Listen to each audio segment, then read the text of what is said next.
Ayun guys, nandito tayo sa Magellan Cross. Ayan po, ito yung nakita ko rin sa Team Itik mga idol. So,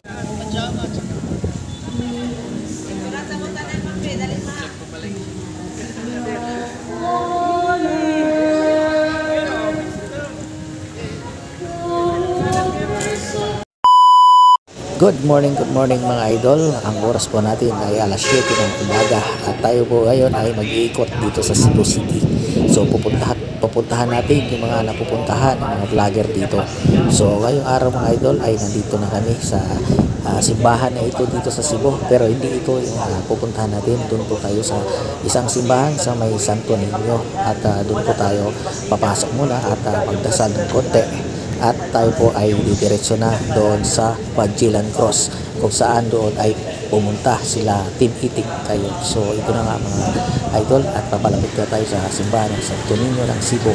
At ito nga ay itatawid tayo dito sa highway. At yan nga mga idol, makikita mo maraming mga paninda dito at para baklaran dito. Ayun, marami dito mga accessories, mga pampasalubong na binibenta.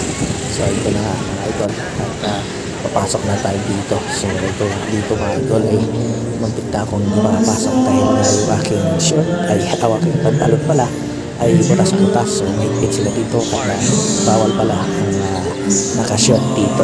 Pero ayun, at nakapasok pa rin tayo.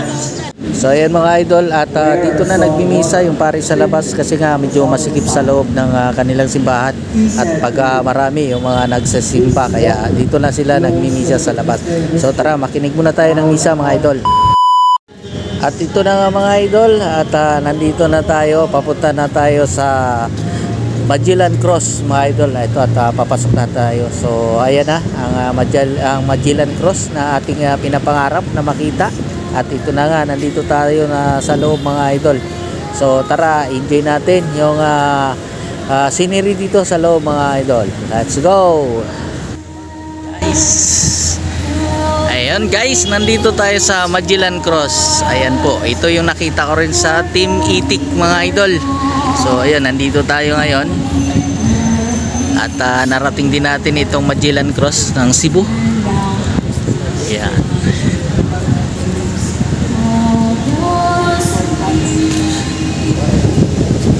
Ito pala yun mga idol. So silipin natin sa loob kung ano meron. Oh, wait lang. Ayun, silipin lang natin.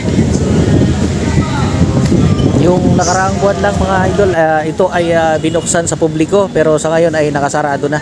So hindi na tayo makakapasok dito sa loob. Ayan, at silip-silip na lang muna tayo. So sayang at hindi tayo nakapasok para makita natin ang maganda at mabidyohan sana yung sa loob. Pero okay na rin kahit nandito tayo sa labas. Ang importante ay nakapunta tayo dito.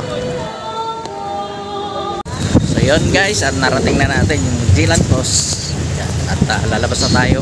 Pabalik na kami at may BBI pa kami. Punta kami Himalaya. Let's go.